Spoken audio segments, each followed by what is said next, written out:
Hey, we're here. Welcome back to Wild Wisdom from Spiritual Direction. And today I have with me Gabriela de Golia.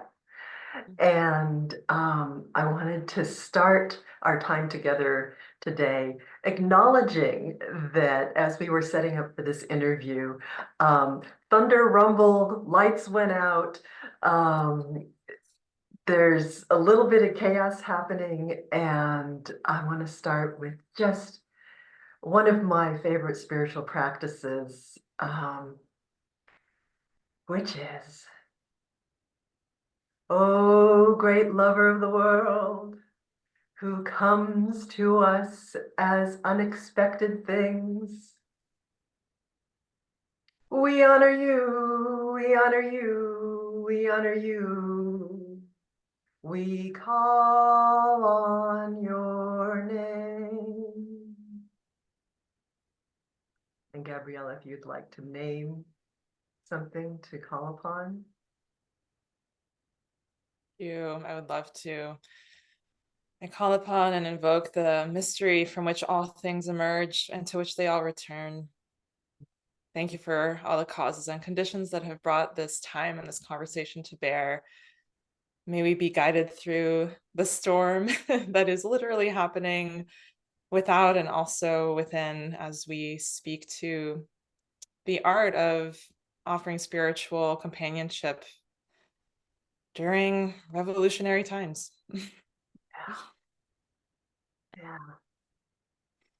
The great love of the world who comes to us is complexity and transformation and listening. Mhm. Yes. Companion. Yeah. Mm. Thank you for having me here. So good to be with you. So I have a million questions, and I want to start with just hearing a little bit about what you say when somebody says, "So who are you and what do you do?" Oh my gosh, thank you for the question. And I chuckle because it's never been an easy question for me to answer Yeah. because I'm known in my circles as a shapeshifter, in the sense that I carry many hats. I have many loves, many skills. I practice many crafts. But what I do often say is my name is Gabriela de Golia, and I'm a spiritual care provider.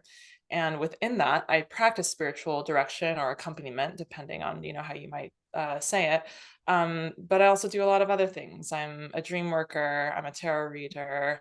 I'm a ritualist, an artist, and a writer. But all of that does fall within, for me, the practice of spiritual care. And as someone who I've needed spiritual care in my life, but I wasn't really raised spiritually, certainly not religiously, but even so, not very spiritually. And I like to say that I offer what I've most needed to receive, and I teach what I've most needed to learn, and that for me is the way in which I try to remain authentic in what I offer, by just offering what I've most needed, and and by that same vein, I also feel deeply cared for in my own practice of care. And that's not to say that my clients become my care providers. It's just to say that I view accompaniment not as a hierarchical top down relationship, but one in which we are all accompanying each other as we navigate a world that is both crumbling and being built.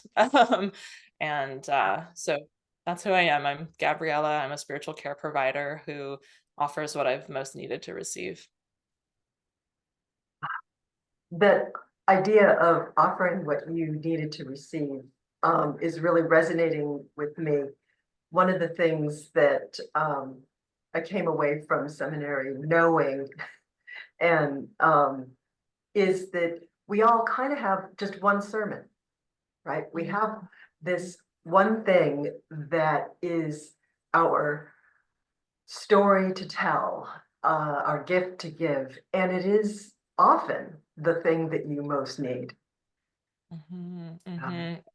And there's that line. It's about philosophy, but it's like all philosophy is just footnotes of Plato. It's like I just sort of think like, yeah, like so much of what we offer, it's a riff off of one central taproot or one Yeah. central. Yeah. Yes, yes, absolutely. Yeah. Yeah, which I'm just trying to think like how might I define my my one sermon Yeah. Yeah. seminary, which I think for me is just the dance of uh I guess it's like a process of playing with what is seen as opposites and actually finding the resonance between them. And I say this just to contextualize that a little bit as someone who is in a recovery program. So that is part of my spirituality, as I'm in a recovery process. And in that context, we talk about powerlessness and surrendering to a higher power so as to be more and more freed from our addiction, whether it's to a substance or a behavior. And I'm someone who throughout, I think, just my whole life, I've been toying and playing with, how do I find power in powerlessness? And how do I find, safety and surrender? And, just again, these things that within a modern context, they're often pitted as oppositional to each other. But I think through, any tradition, I think when you practice it deeply, it starts to reveal the resonances between things that have been often deemed opposite. So that's sort of when you mentioned the one sermon, I guess it's like, how do I invite God to hold seemingly contradictory things and help me to find, resonance between them. And I use the language of God, obviously anyone can take that word and layer upon it whatever they so choose, but I use the word God. So yeah, thank you for inviting that like one sermon sort of. Yeah, right. What would that be? Yeah. Yeah, Yeah, and beautiful. I really appreciated when you said that offering spiritual care delivers to you spiritual care, not because the people you are with are caring for you, but because, and now I think you might have just answered the question I was going to ask. How is it that it becomes that you become cared for? And you just spoke about surrendering to higher power. And I wonder Mhm. if those are connected. Yeah, I mean, I I'm someone who loves mirrors, like actually mirrors. Like I have many mirrors in my home.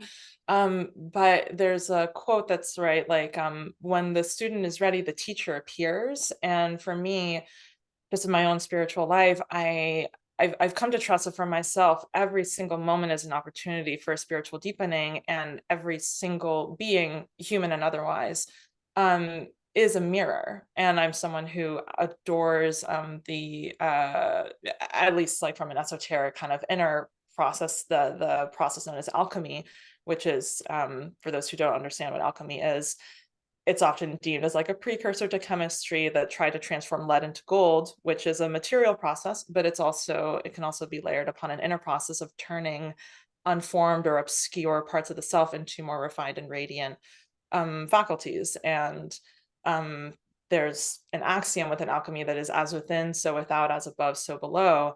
So there's an inherent understanding that things that are deemed oppositional are tethered to each other. And so for me, when I offer care to someone, um, I can choose to see them as a potential mirror for me because the relationship is inherently one in which I am an actor in that relationship.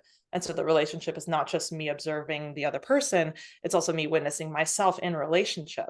So Yeah, it's offering me clarity about who I am. And so absolutely. that's sort of what I mean by I receive care in spiritual direction by offering companionship, because inherently in the relationship, I'm not some objective robot or like whatever, just like spouting out random things.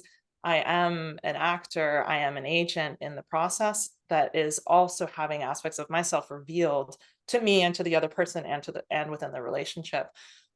So yeah, that's sort of what I mean by I receive care, because in the same way that I'm offering witness to someone else, um, they're also witnessing me, and they're not, it's a different kind of witness, but I, in the process of being in a relationship, I'm being invited to witness myself and how I behave.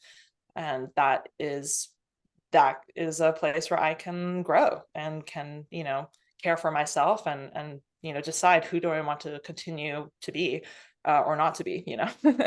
Yeah. That's beautiful. That it wasn't even where, whenever I say that I receive care when I'm in spiritual companionship, I'm thinking of the care that, comes down because I have to open myself to the divine in order to be in that relationship. And you just opened me to more Mm. that I am receiving.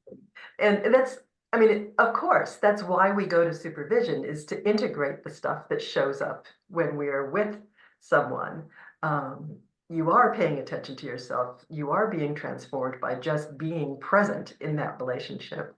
And it's really helpful to go to supervision to make that clear and to integrate and to build on that. Absolutely, Yeah. absolutely. Yeah. I love what just happened here, because there's so many times when, a client will say something, I'm just like, oh my God, I've never thought of it that way.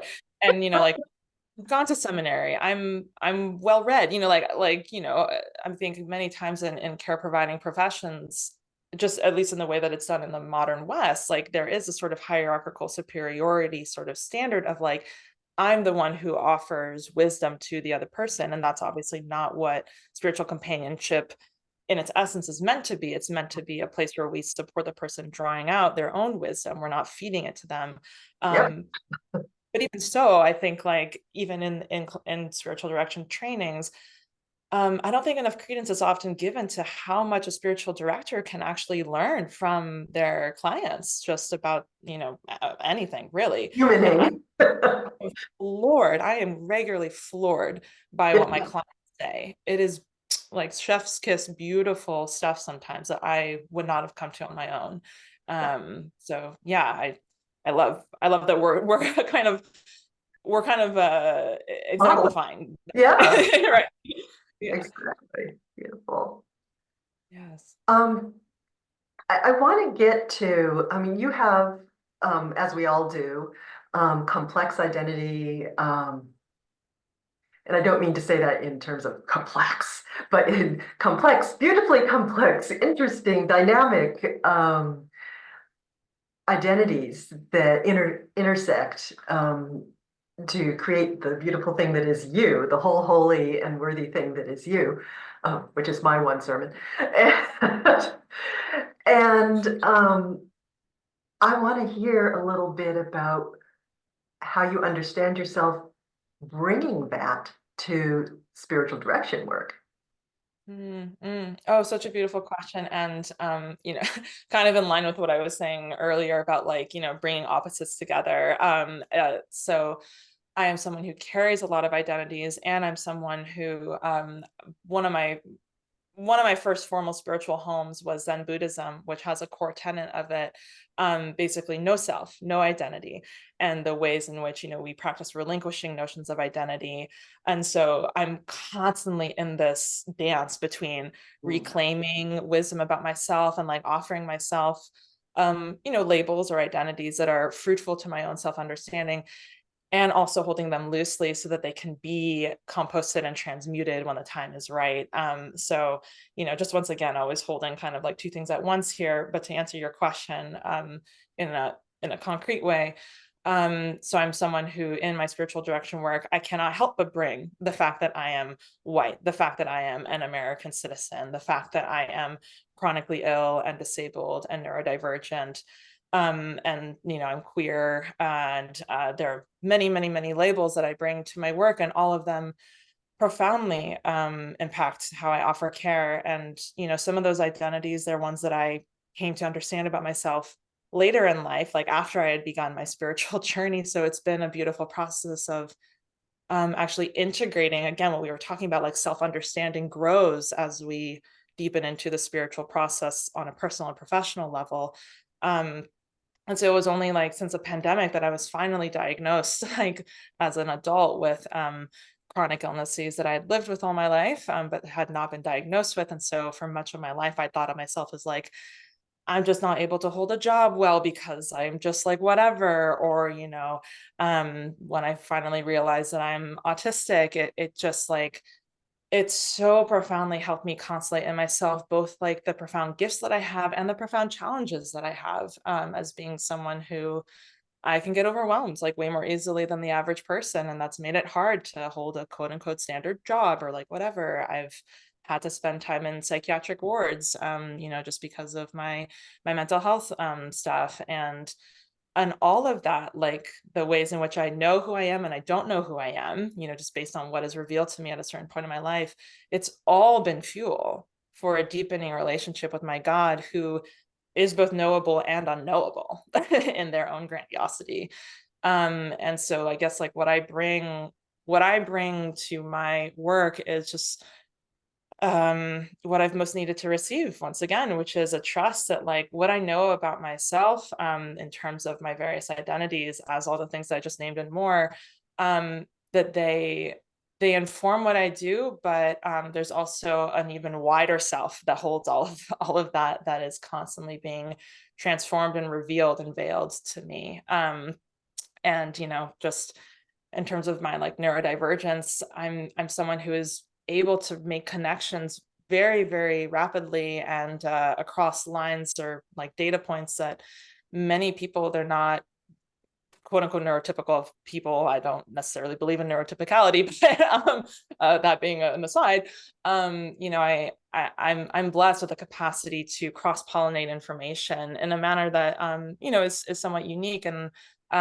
that really helps when I'm just offering spiritual care and asking questions in a manner that might catch people. My people might be surprised by some of the questions that I ask, but it's because I'm connecting some dots that it's just a gift that I have. And so that's been a beautiful way to witness, what many people would assume is like, oh, you're autistic, like, wow, poor you, pity you. And I'm just like, I actually adore the fact that I'm neurodivergent, and I'm grateful that I understand that about myself now because I know how to tend to myself better. So that's a way in which a label and an identity is helpful. And also I try to hold it loosely of like, oh, right, not everyone experiences neurodivergence in the same way. And so I don't need to like hold so tightly to what, kind of even the general autistic population might say about autism. I can actually make the autistic experience my own. And so yeah, I'm doing kind of a winding answer to your question here in terms of my identities, but I carry many of them, and I allow myself to both be nourished and fed by them, and also to hold them gently and allow them to be, transformed as more information and time and circumstances are revealed. And I share often very openly with my clients about just like on my website, I list many of my identities and my relationship to those identities, so that people are really clear about the person that they're receiving care from, because I find that it's important for me to name, my background and my experiences, so that I'm also clear about what I'm not, versed in, and people can choose for themselves what it is that they want in a relationship with a care provider. So I'll stop here, but thanks for inviting the question, and I'm happy to expand on any of that. Well, that is exactly where you just went where I was hoping we would go. Okay. So I think about, who are my people? Who are the people who should be working with me, who can get the most out of coming to me versus somebody else? And I think about, okay, you can think what you think about Myers-Briggs, but it's somewhat helpful in this moment of description. I am off the charts intuitive feeling. That means I speak in metaphor, story, imagery. I have a real hard time getting specific. So there are folks who should not work with me because we'll be doing Yeah. right. Yes. So I love that you're putting your identities out there on your website, and I'm wondering if there's any other ways in which, because labels don't give you enough. Mm-hmm. How do you know who are your people? How do your people know you are their person? Mm-hmm. Yeah. Yes. It's such a beautiful question. Yeah, well, it's funny because one of the things I was going to say is like conversations like this, right? Like on my website, I list, interviews that I've had so that people can actually hear my voice and, in a video interview like this, like potentially see my face. And so, Yeah. um, just offering people resources to actually get to know me, not just through my written word. And I have a lot of written words on my website because I'm verbose. As similar to what you said, I use metaphor, I use imagery. I'm again, tarot reader, dream worker. I'm kind of in that realm of like harnessing the imaginal in a fruitful, generative way. While also, I have a science background and I can get specific and I will harness that as needed, but I gravitate, towards this more, this more kind of creative sort of spiritual care. And, just in terms of who are my people, when earlier on you were saying like complex, I'm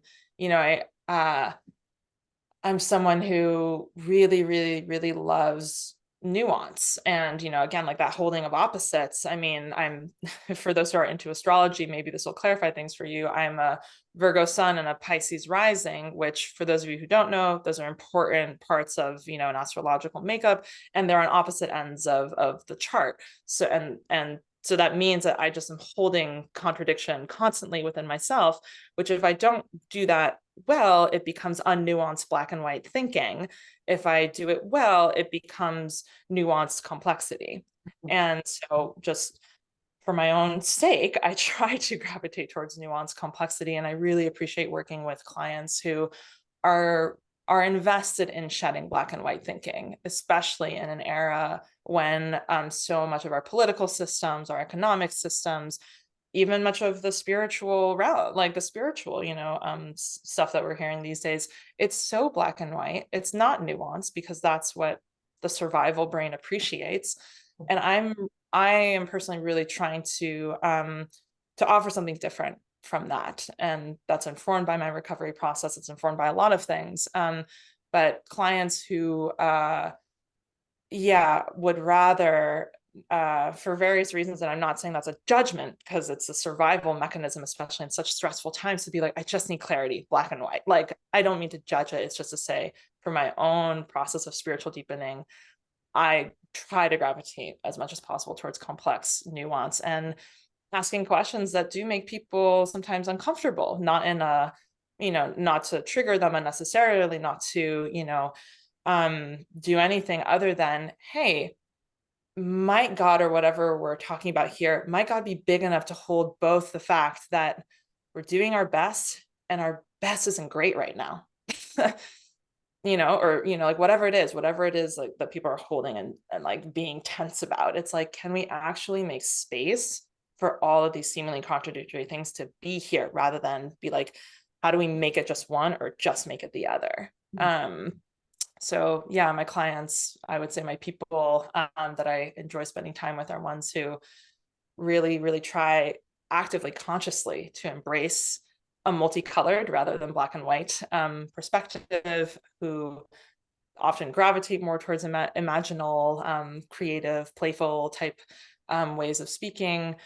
And as I personally like to say, who are like people who were just hopelessly devoted or helplessly devoted. Like, there are many people in the world that I know, like, they don't need a relationship with a divine in order to function well, like they're doing fine. But I'm in recovery in part because I really need, I really need conscious contact with a power greater than myself. I desperately need that. And I get spun out when I'm not in that. And I appreciate clients who have a similarly deep, profound longing to be in relationship with something higher, like greater, vaster, deeper than themselves. And that kind of, I wouldn't say desperation, that's not the right word, but that deep longing, that fervent, like, I really, really, really want to be devoted. I really love and appreciate and gravitate towards that because it is part of my own background. So I'll stop there, but I'm happy to expand on any of that. So much rich, good stuff. I'm not even sure which direction to go because they're all inviting me. I do that. I sorry. I put a lot into a pot and just Uh, see where it goes. Yeah. Funny. Um, Gosh, So let me pull this little thread here. We'll see what unspools. Yeah. Yeah. One thing that I keep needing to remind myself is that this thing that you were speaking to of you are beloved, you are whole, holy, and worthy, and you could use a little help. You are beloved, you are whole, holy, and worthy, you are loved, and you can do better. There is better out there. And that dynamic feels particularly important to work with for folks who are dealing with chronic illness. And I'm curious about your personal journey and if you have any wisdom to offer. Oh my God, the dance with chronic illness. It's how to put this, the dance between like not abandoning myself by, not caring for myself. Like, for example, just like some of the stuff that I deal with is if I'm not regularly doing particular physical exercises, I can end up in a lot of pain.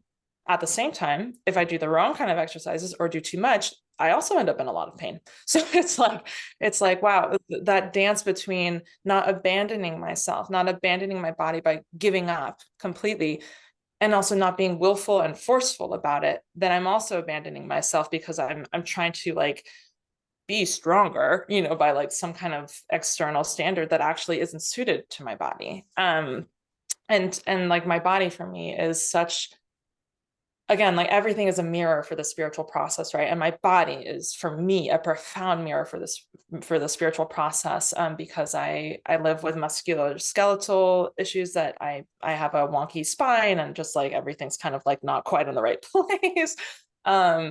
And I live with just other like somatic issues that, I'll have weird digestion problems sometimes. I'll have allergy reactions to things that are greater than quote unquote they should be. And I don't know when things are going to hit sometimes. And so it's this like, I'm powerless over the plethora of conditions that could trigger, something. But that doesn't mean that I don't have any power in my situation, that I can still act on my own behalf, not abandon myself, with the help and the guidance of a power greater than me.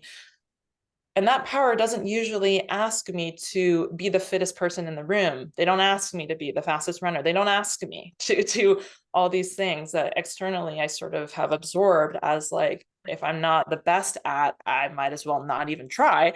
And that is really, just living with chronic illness and wanting to look at that through a spiritual lens.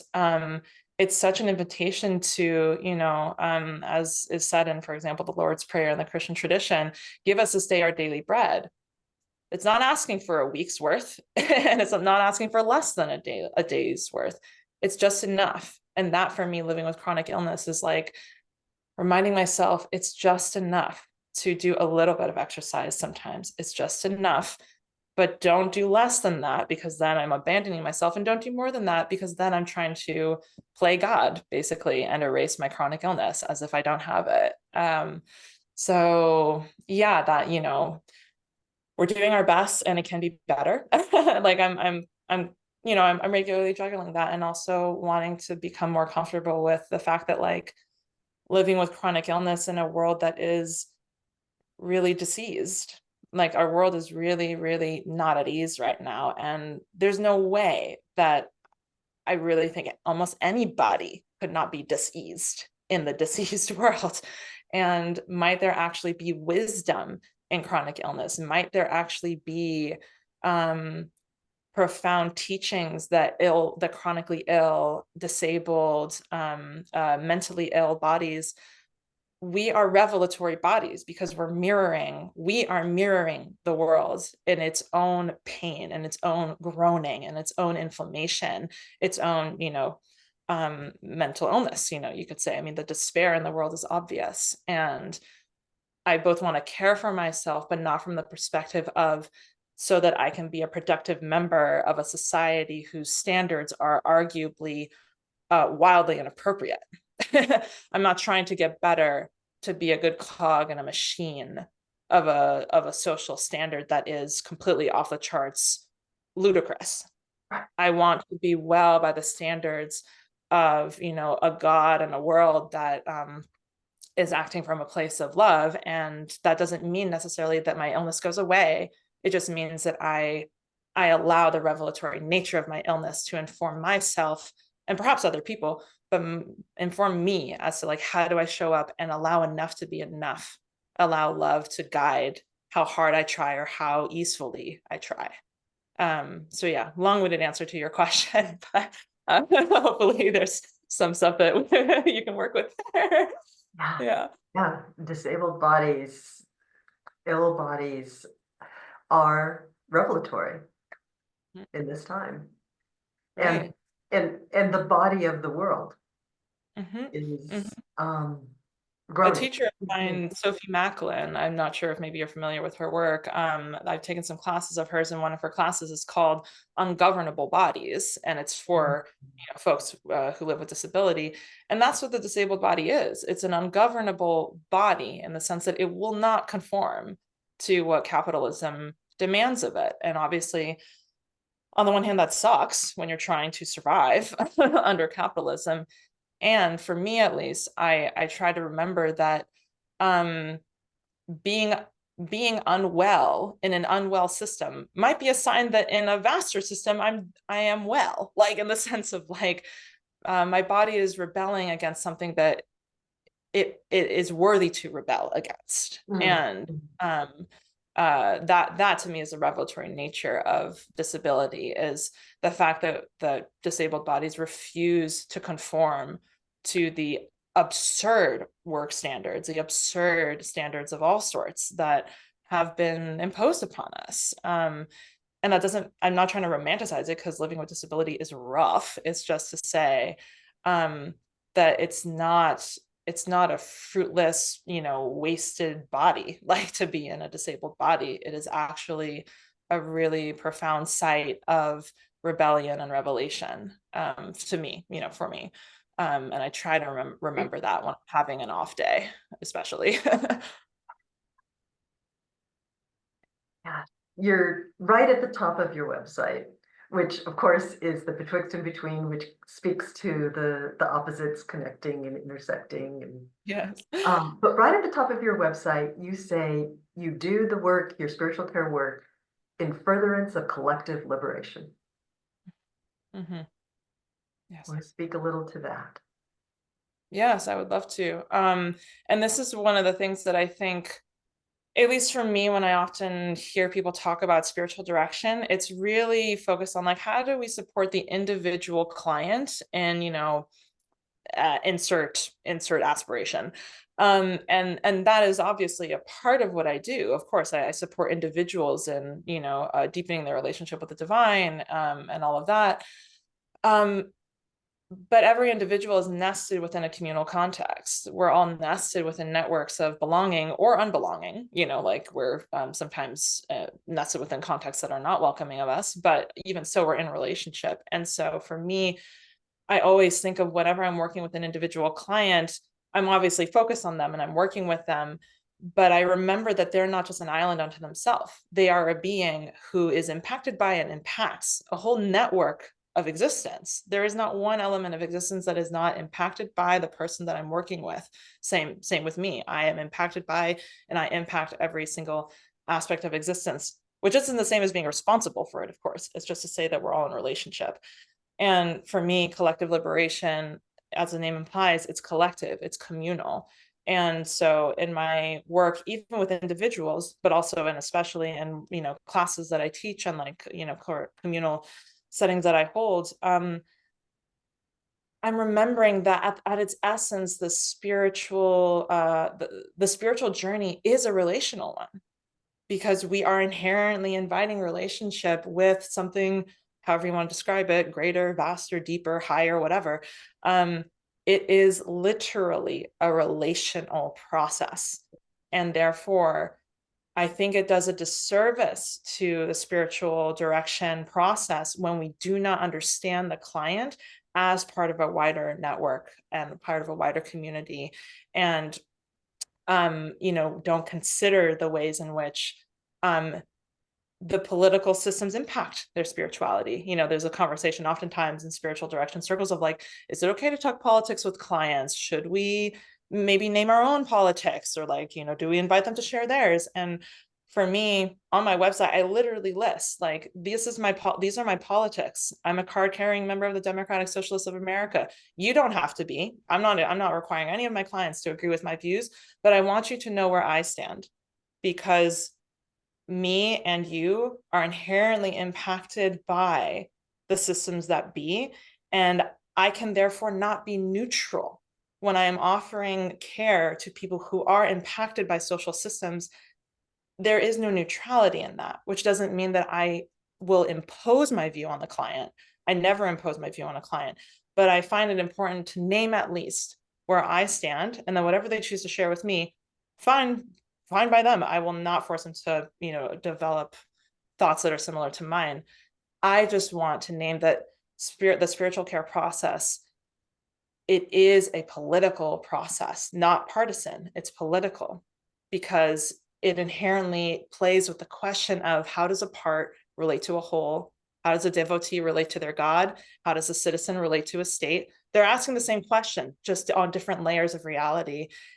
And the fact that we live in an incarnate reality that is, of course, impacted by political systems, the spiritual process cannot be neutral in terms of politics. It never is.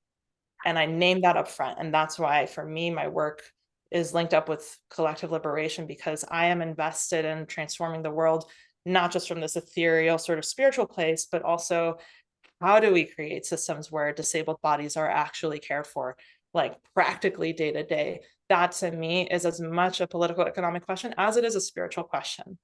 And that's why I name on my website, this is not just about having cute conversations about God one-on-one. This is about actually investigating, how is the divine showing up in our lives in a material way, and how is the divine inviting us to shift how we show up in political and economic systems, so that actually our spiritual process can leave a beautiful mark on a world that spans beyond the individual self. So yeah, that's a little bit about just, how I understand my own spiritual practice to be related to collective liberation and to politics. Again, not partisan, but that it is political. Yeah, absolutely. That sometimes a joke, and it's not entirely a joke, that spiritual companionship is couples counseling for your seeker and their divine, The right? third chair is there. Right, Yeah, yeah. yeah, exactly. And you can get really focused in on that relationship. And I know I went through a period of grief, thinking that I'm supposed to be creating more justice in the world. I need to be creating more justice in the world. That is part of my call on this planet in this time. And here I am doing this, just the divine and a seeker in a room work.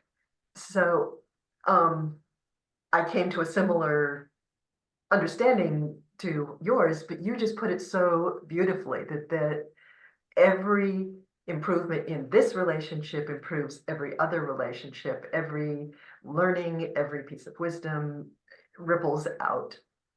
Right, right. And I used to be my labor, my bread and butter paid labor was to be an activist and to be an organizer and an educator for student activists. And so I'm someone who has, done like, on the street like Right. activism, and so who now does this. And I mean, they are distinct, obviously, but they are, to me, they are inherently related. And, I'm someone who studied science, politics, and religion in my education. And a lot of people are like, pray do tell, what's the connection between all those things? And for me, it's what I mentioned earlier. They're all asking the same question. They're all asking, how do parts relate to larger wholes? Like how does an atom relate to, a larger molecule? Like how does a person relate to a country that they are nested within? How does a devotee relate to their God? And so, like, I think so many of us who want to bring a lens of justice into spiritual care work, we do often have this debate within ourselves of like, but I'm not actively on the street, or I'm not like doing whatever, like, am I failing in my ethics and all that? And for me, I mean, that is where, it's incredibly important that we keep a separation of church and state. But that statement has sometimes has led to this conversation of like, oh, the spiritual and the political are not related. And that's not true. That's not to say that, the state can use religion to impose like a particular dogma onto people. That's completely inappropriate. But the notion that the spiritual life and the political orientation of a person and a people, like Yeah. as if that's possible. Yeah. As if that's possible. And I think in most traditions, if you look at, the text, there will be statements that are very clearly, political, in a sense of like, at least in my own tradition as a Christian, like Jesus is what we would call preference for the poor. And like Jesus very clearly prioritizing care for those who are on the margins of society. Like that's political. And he was murdered um uh because he made political statements. He was a political revolutionary. And that was not cool, to authorities at his time, that he was divesting from particular political and economic systems. And so, it's I think for those of us again who are invested in bringing social justice into our spiritual care work, it is important to remember that doing spiritual companionship, it is political work. It's just a matter of, are we conscious of that? And are we naming that? Because when we're not conscious of it nor naming it, that's, I think, when like a shadow side kind of thing of like, well, then I'm secretly trying to impose my view on a client, or acting as if that's not a political thing, when inherently how we relate to our God or whatever we call it emulates how we relate to anything else in the world. And that is relational, and therefore it relates to the political process of, being in a social setting that is society. Yeah. Yeah, and part of what we're talking about here is that sense of accountability. Who are you accountable to? And how do you reconcile what feels right and true in terms of your gift in the world? Yeah. Right, definitely. And that's why I'm so verbose on my website, and part of explaining like this is where I stand on these issues. These are my identities, because um, a lot of people, especially, I mean, spiritual care, we're not just helping people, we're not offering care in any particular way here. This is spiritual care. This is like the ground of being for people. Yeah. This is like literally ground zero for all the other stuff that they do. And so for me, it's incredibly important that not only I feel confident that whoever I'm receiving care from, in that kind of context, is someone who, not that I need to know every detail of their life, of course, but that, for example, as a queer person, that I know that they're queer affirming, as, a neurodivergent person, that I know they're not going to see me as defective or like whatever. It's like, just, I want to know that for myself, but also I want a client to know as much as I feel is relevant to share with them, so that then they make a conscious choice as to, is Gabriela actually the right person for me? So by sharing about my stuff, including my politics, I allow the client to make the decision. Mhm. Am I a suitable care provider for them? Because Lord knows, so many people end up in care relationships only to learn that the person is anti-trans, or anti-queer, like whatever, and that's super wounding, Yeah. obviously, understandably. Yeah. So I'm very curious. Only know a few people who use tarot in the context of spiritual care, um, spiritual companioning. Tarot is spiritual care, yes, but I don't know very many people who integrate the two, spiritual companioning and tarot. And there's also that piece of accountability to the people who have used tarot throughout history. So I'm wondering if you want to speak to the integration, and also how you've worked through your accountability using that tool. Mm, mm, mm. Yeah, I mean, for me, tarot, a lot of people, when they think of tarot, they think of it as like a future predictive practice, like fortune telling. I mean, that's, kind of like classic image that is conjured when one thinks of a tarot reader. I never use tarot for that purpose, because then to me personally, that kind of practice is an act of playing God.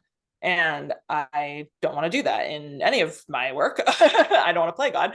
I want to support people in deepening their relationship to the God of their understanding. And so tarot for me, it's you could think of it basically the way that I use it as a manner of like Lectio Divina. Some of you might know this. It's, like reading a text in a manner that invites contemplation. Tarot is a version of Visio Divina, like visual Divina. Like instead of looking at a text and reading through text, we're looking at images and inviting them to stir particular remembrances or knowings within the self. And it's what I do is slightly different from like just using tarot for psychology, because in psychology, and it's kind of more standard modern sense, there's not really an invitation to invite spirit into that. Like, so for me, the Visio Divina piece is like, I'm actually inviting me and the client, we are understanding that the cards presented are the ones that spirit has, invited, for further revelation to come through. But again, it's not a future oriented practice. And so when it comes to, how I've honored the lineage of tarot, I've had many, many, many teachers in terms of my own tarot practice. Prime one among them is Jessica Dorr, who wrote Tarot for Change, and she's at the forefront of blending tarot with psychology, but now speaks more and more to spirituality in her work. So she's a primary teacher of mine, but I've also, through Corina Rosella, who did Tarot for Liberation, a Tarot for Liberation school back in the day. In terms of just accountability, I've made sure that I have learned from people who have used tarot in the context of care for the purpose of collective liberation. Like that's for me how I've wanted to make sure that like it's not just me doing a thing. Like there are actually many people who use tarot for not future predictive purposes, who use it to further collective liberation. And some of them call it spiritual care, some of them don't, but to me it is the people that I've learned from, they use tarot as a way to support people in going into greater depths within themselves and or with their higher power, their God. And so, for spiritual direction, I find that tarot is often a beautiful complement, because sometimes there's only so much that words can convey. Like sometimes you can kind of hit like a glass, or not a glass ceiling. You just kind of like hit a wall, basically. Sometimes it's like, okay, we've been talking about this on repeat. It's just kind of like this thing that comes up over and over and over again, and so when there's kind of a roadblock or like something that's just like, maybe if we just bring a different type of approach, something might be revealed. And tarot or any kind of imagery being the original language of the psyche. I mean, written language is hella young compared to imagery. And so imagery just inherently will bring up insights, wisdom, revelations that written or spoken word can't really get to. And so therefore I find it a really beautiful practice that it's a deepening of what spiritual direction already does.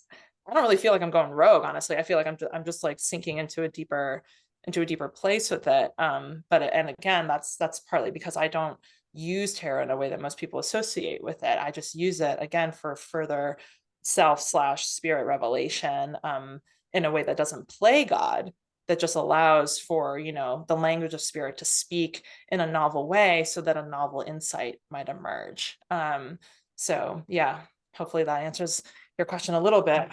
Sorry, happy to expand on any or all of that. Beautiful, beautiful. That's I just looked at the clock and we have had a lovely, amazing conversation, but we are coming to the end of our time. Time flies when you have fun. That's right. Is there any advice, wisdom you'd like to pass along, because you've been doing this for a little bit, to either seekers of spiritual care or to spiritual companions? Oh, wow. That's such a beautiful question. I think in both situations, right? It's it's seek to balance both the kind of like conventional wisdom, obviously for spiritual companions, of like, you know, your teachers and, you know, like what you're learning in seminary or wherever you are, like obviously take those structures seriously. And also for spiritual seekers, um you know, allow yourself to be supported by structures of whether it's a tradition or a particular practice, you know, something that has had legs for some amount of time, you know, that like is demonstrates that it's like, oh yeah, this probably has chops, like, you know, in terms of a context in which I can really deepen into a spiritual process, either, yeah, with a spiritual companion or on my own, but also allowing oneself to be guided by spirit and to do something, you know, quote unquote unconventional. Like I do that in my work, again, like just as we talked about, like bringing tarot into my spiritual direction.